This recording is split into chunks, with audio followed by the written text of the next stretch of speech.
Hello dear students, I am Sasikant Gupta. Welcomes you on Pharma Vision Academy. आज हम पढ़ने जा रहे हैं बी फार्मा थर्ड सेमेस्टर का सिलेबस ऑर्गेनिक केमिस्ट्री का यूनिट 1। इसका ये थर्ड लेक्चर है। फर्स्ट लेक्चर में पढ़े थे हम general structure of benzene. Benzene में कितने मॉलिक्यूलर फार्मूला क्या होता है, मॉलिक्यूलर वेट क्या होता है, उसके स्ट्रक्चर में कितने सिग्मा और पाई बॉन्ड पाए जाते हैं। स्पेशली सेकेंड लेक्चर में इसके रिजोनेंस के बारे में देखे थे। इस यूनिट का थर्ड टॉपिक है ऑर्बिटल स्ट्रक्चर ऑफ बेंजीन। कभी कभी एग्जाम में डायरेक्टली ये पूछ देता है explain in detail about hybridization in benzene. उस केस में भी आपको पूरा हाइब्रिडाइजेशन समझाना है। जो लेक्चर 1 में दिया था मैं आपको, उसमें भी स्ट्रक्चर बताना था, इसमें भी स्ट्रक्चर आपको बताने हैं।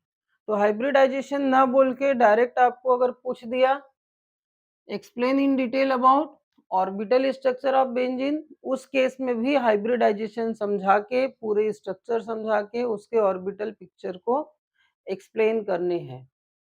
तो जैसे कि फर्स्ट लेक्चर में मैंने आपको बताया था बेंजीन में 6 कार्बन और 6 हाइड्रोजन होता है, जिसमें से ये जो कार्बन है वो कार्बन सेंट्रल एटम होता है। इसको बेंजीन स्ट्रक्चर को कुछ इस तरीके से भी दिखाए थे कैलकुलेट स्ट्रक्चर का हेल्प लेके। ये कैलकुलेट स्ट्रक्चर है, रिजोनेंस स्ट्रक्चर है, इसको बोलते हैं रिजोनेंस स्ट्रक्चर, और इसको बोलते हैं हाइब्रिड स्ट्रक्चर। एक हाइब्रिड स्ट्रक्चर से सारे रिजोनेंस स्ट्रक्चर को समझा सकते हैं। तो ये दो स्ट्रक्चर, तो इसमें जितने भी कार्बन्स हैं वो सारे कार्बन्स को बोलते हैं सेंट्रल एटम, और उस कार्बन का एटॉमिक नंबर होता है 6। सारे कार्बन का एटॉमिक नंबर 6 होता है, मीन्स 6 इलेक्ट्रॉन प्रेजेंट रहेंगे। उसके इलेक्ट्रॉनिक कॉन्फ़िगरेशन में 1s2, 2s2 और 2p 2 इलेक्ट्रॉन्स होते हैं। तो बेंजीन में मैं प्रीवियस लेक्चर में बताया था कि sp2 हाइब्रिडाइजेशन होता है। इसका मतलब 1s ऑर्बिटल और 2p ऑर्बिटल आपस में एनर्जी इंटर एक्सचेंज करके 3 sp2 हाइब्रिडाइज्ड ऑर्बिटल बनाते हैं। तो s ऑर्बिटल का शेप होता है सर्कुलर, p ऑर्बिटल का शेप होता है डैम्बल शेप। तो px और py s ऑर्बिटल के साथ मिक्स होके 3 sp3 हाइब्रिडाइज्ड ऑर्बिटल्स बनाते हैं कुछ इस तरीके से। sp3 सॉरी sp2 sp2 और sp2 हाइब्रिडाइज्ड ऑर्बिटल। pz वाला जो लोब होता है, इसको अगर लोब के स्ट्रक्चर में बनाएं तो px py और pz। तो pz वाला जो लोब होता है वो हाइब्रिडाइजेशन में पार्टिसिपेट नहीं करता, इसको बोलते हैं अनहाइब्रिड ऑर्बिटल्स। तो सारे कार्बन में एक अनहाइब्रिड ऑर्बिटल्स होते हैं। तो अनहाइब्रिड ऑर्बिटल्स को मैं कुछ इस तरीके से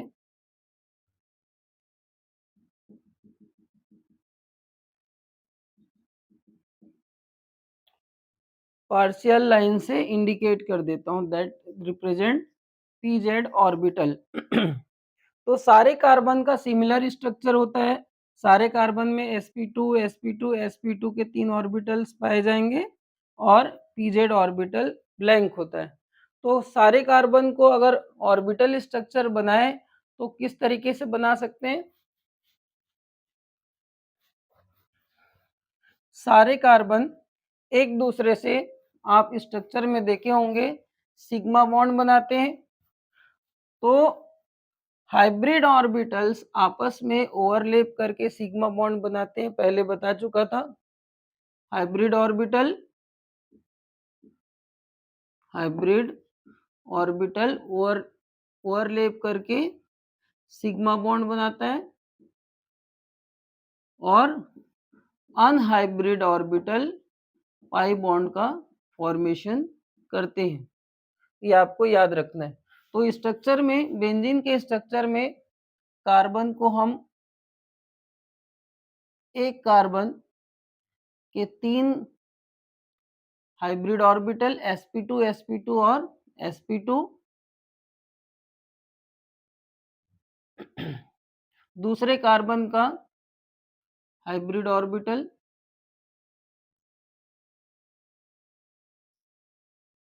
थोड़ा इसको बड़ा बना देता हूं, तीसरे कार्बन का हाइब्रिड ऑर्बिटल,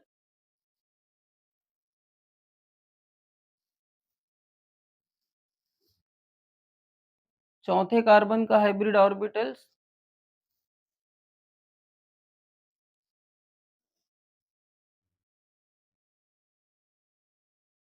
पांचवें कार्बन का हाइब्रिड ऑर्बिटल और छठवें कार्बन का हाइब्रिड ऑर्बिटल। सारे sp2 हाइब्रिड ऑर्बिटल्स हैं, सब के सब, एक ये सारे के सारे हाइब्रिड ऑर्बिटल्स हैं। तो ये हाइब्रिड ऑर्बिटल्स अपने एडजेसेंट कार्बन के साथ ओवरलैप करके सिग्मा बॉन्ड्स बनाते हैं। sp2 sp2 sigma bond overlapping से, ये भी sp2 sp2 sp2 sp2, ये भी सिग्मा बॉन्ड है, ये भी सिग्मा बॉन्ड है और ये भी सिग्मा बॉन्ड है। sp2 sp2, this is also represent sp2 orbital which form sigma bond। अब ये जो sp2 ऑर्बिटल है कार्बन का, वो हाइड्रोजन के साथ C6H6 के 6 हाइड्रोजन सारे कार्बन के साथ अटैच रहते हैं। वो हाइड्रोजन में एक ही इलेक्ट्रॉन होता है 1s1, तो 1 इस s ऑर्बिटल के साथ मिक्स होकर के सिग्मा बॉन्ड बनाते हैं। s orbital of hydrogen and sp2 orbital of carbon overlap together and form sigma bond. This is also form sigma bond due to overlapping of s orbital of hydrogen and p orbital sp2 orbital of carbon। ये सारे के सारे sigma bond बनाते हैं। तो ये orbital picture आपको जो दिख रहा है, वो ऑर्बिटल पिक्चर है किसके लिए? Sigma bond in benzene. Orbital picture represent the sigma bond of benzene which is occurs due to overlapping of hybrid orbitals, two hybrid orbitals। तो इसमें जो बॉन्ड एंगल पाया जाता है वो 120 एंगल पाया जाता है। इस पूरे बेंजीन में मैं आपको प्रीवियस लेक्चर में बताया था, बेंजीन में जो बॉन्ड लेंथ होती है 139 पिकोमीटर होता है। इसको हम एंगस्ट्रॉम में बदलेंगे तो 139 एंगस्ट्रॉम होगा। ये आपको याद रखना है। इस बेंजीन के ऑर्बिटल स्ट्रक्चर को सेम टू सेम आपको एग्जाम में ड्रॉ करने हैं और इसका स्ट्रक्चर होता है हेक्सागोनल। इसको थ्योरी के फॉर्म में कैसे डिस्क्राइब करोगे? Benzene having C6H6 molecular formula in which carbon atoms present in sp2 hybridization state, in which 1s orbital and 2p orbital mix together and form 3 sp2 hybridized orbitals. Each carbon of benzene having present in sp2 hybridized orbital and it overlap each other and form sigma bonds.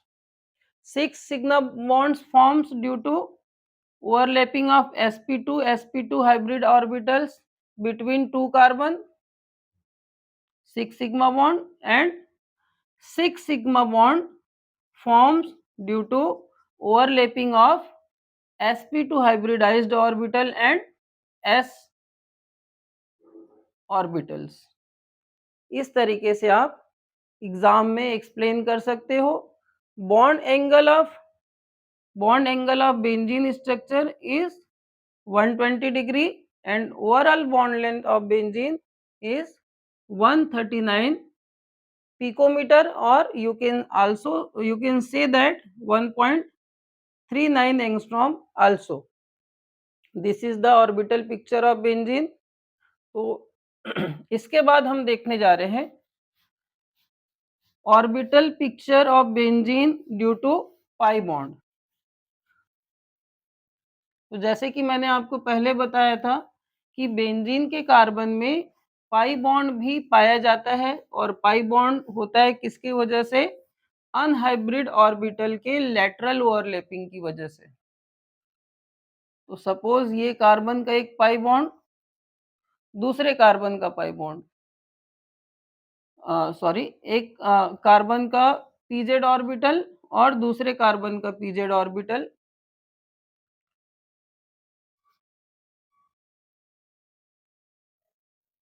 Benzene का ही direct मैं बना रहा हूं।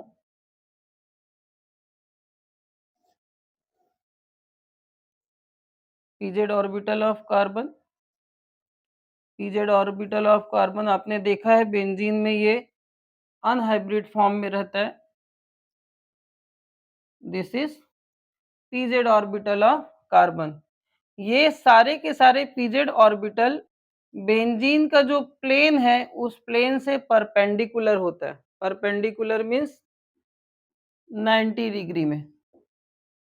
तो benzene के structure को planar structure बनाने के लिए ये सबसे ज्यादा इंपॉर्टेंट रोल प्ले करता है। तो आप स्ट्रक्चर ऑफ बेंजीन एक्सप्लेन करेंगे तो ये भी बता सकते हैं कि बेंजीन का स्ट्रक्चर प्लेनर होता है। तो ये सारे के सारे पीजेड ऑर्बिटल है, PZ orbital, PZ orbital, PZ orbitals, and this is also PZ orbital of carbon. ये पीजेड ऑर्बिटल्स। तो ये पीजेड ऑर्बिटल आपस में लेटरल ओवरलैपिंग करके, लेटरल हेड ओवरलैपिंग करके आपस में पाई बॉन्ड बनाते हैं। एक pi bond, alternate pi bond बनता है। यहाँ पे पाई बॉन्ड बन गया है तो फिर से यहाँ पे नहीं बनेगा। एक कार्बन एक पोजीशन छोड़ के इनके बीच पाई बॉन्ड बनेगा, ये पाई बॉन्ड और ये पाई बॉन्ड। तो 3 पाई बॉन्ड बनते हैं। 3 pi bond forms in benzene ring and 6 sigma bond forms in a benzene ring। Means benzene ring contains 6 sigma bond and 6 pi bond। एक बॉन्ड में 2 electron है। यदि इलेक्ट्रॉन की बात करेंगे तो पाई इलेक्ट्रॉन 12 होगा, और सॉरी, सिग्मा इलेक्ट्रॉन 12 होगा और पाई इलेक्ट्रॉन 6 होगा। तो कभी भी एग्जाम में बेंजीन का ऑर्बिटल स्ट्रक्चर आता है या ऑर्बिटल पिक्चर आता है तो आपको ये दोनों डायग्राम जो मैं ड्रॉ किया था वो आपको एक्सप्लेन करने हैं। इसके अलावा हाइब्रिडाइजेशन एक्सप्लेन करना है कि बेंजीन रिंग में sp2 हाइब्रिडाइज्ड ऑर्बिटल होता है, उसका बॉन्ड एंगल 120 होता है, बॉन्ड लेंथ 1.39 एंगस्ट्रॉम होता है, हेक्सागोनल स्ट्रक्चर होता है, प्लेनर स्ट्रक्चर होता है, प्लेनर एंड हेक्सागोनल स्ट्रक्चर। तो ये दोनों पिक्चर आपको ड्रॉ करनी है। ये पूरा अगर बता देंगे तो हाइब्रिडाइजेशन भी कंप्लीट हो जाएगा साथ में। यदि आप कार्बन का electronic configuration, normal stage, excited stage, hybridised orbital state state जो प्रीवियस फर्स्ट लेक्चर में मैंने आपको बताया था उसको मिला के ये भी अगर आपको बताने हैं, अगर बताते हो तो वो कंप्लीट हाइब्रिडाइजेशन इन बेंजीन का आंसर होगा। इसके अलावा ओवरलैपिंग स्टेज भी अगर आप बता देते हैं तो मोर देन सफिशिएंट होगा। Thank you so much. Next video में, नेक्स्ट लेक्चर में हम पढ़ेंगे बेंजीन में एरोमेटिसिटी कैसे होती है, या फिर ये बोल सकते हैं कि एरोमेटिसिटी को पूरा डिटेल हम नेक्स्ट लेक्चर में पढ़ेंगे। तो एरोमेटिक कंपाउंड ऐसे कंपाउंड्स होते हैं जो बेंजीन के जैसा स्ट्रक्चर रखता है या उसके स्ट्रक्चर में बेंजीन रिंग पाई जाती है। एक लाइन में बता देता हूँ, ऐसा कंपाउंड जिसके स्ट्रक्चर में बेंजीन रिंग पाया जाता है, अगर बेंजीन रिंग नहीं भी पाया जाए तो उसकी जो प्रॉपर्टीज हो वो बेंजीन के जैसी प्रॉपर्टीज हो, तो ऐसे कंपाउंड को बोलते हैं एरोमेटिक कंपाउंड। तो एरोमेटिक कंपाउंड का एक सिंगल प्रॉपर्टीज नहीं है, बहुत सारे ऐसे पॉइंट्स है, बहुत सारे क्राइटेरियाज है जिसको अगर कोई केमिकल कंपाउंड फुलफिल करता है तो उसको हम बोलते हैं एरोमेटिक कंपाउंड। तो पूरा डिटेल हम पढ़ेंगे नेक्स्ट लेक्चर में, एरोमेटिक कंपाउंड्स क्या होते हैं, एरोमेटिसिटी क्या होती है, हकल्स रूल्स लगता है इसमें, तो हकल्स रूल्स भी हम नेक्स्ट लेक्चर में पढ़ेंगे। नए लेक्चर्स के अपडेट्स के लिए आप इस वीडियो को लाइक करें, सब्सक्राइब करें इस चैनल को और बेल आइकॉन को प्रेस करें। Thank you so much.